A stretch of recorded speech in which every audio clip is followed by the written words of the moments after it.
Она што досега го видовме е дека СДСМ гласаше против законот за обезбедување ваучери за студентите, за компјутери и компјутерска опрема и предложи околу 7 амандмани кои што почна и да ги освојува на Комисија за политички систем каде имаат мнозинство, со кои што законот за извршување го искасапи и го направи безпредметен, односно доколку законот биде донесен во таква форма, нема да има апсолутно никаков ефект и нема да му помогне на ниту еден единствен граѓанин со ниту еден единствен денар намалување на трошоците кои што ги има во постапката пред извршителите.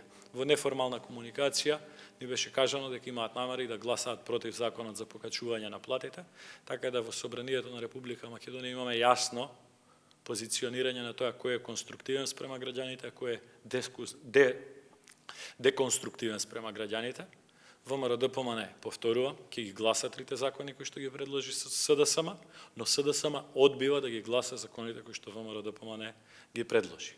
Ако и едните закони обезбедуваат подобри услови за граѓаните, како и вторите закони, тогаш сите закони без разлика кој е предлагач треба да бидат усвоени. Е првата работа. Втората работа на денешната пресконференција која што сакам да кажам дека грубо беше оневозможено гласање на Комисијата за европски прашања по однос на законот за употреба на јазиците. Од наша страна беше побарано поединечно гласање, што ни следува и по деловник и по пракса во Собранието на Република Македонија.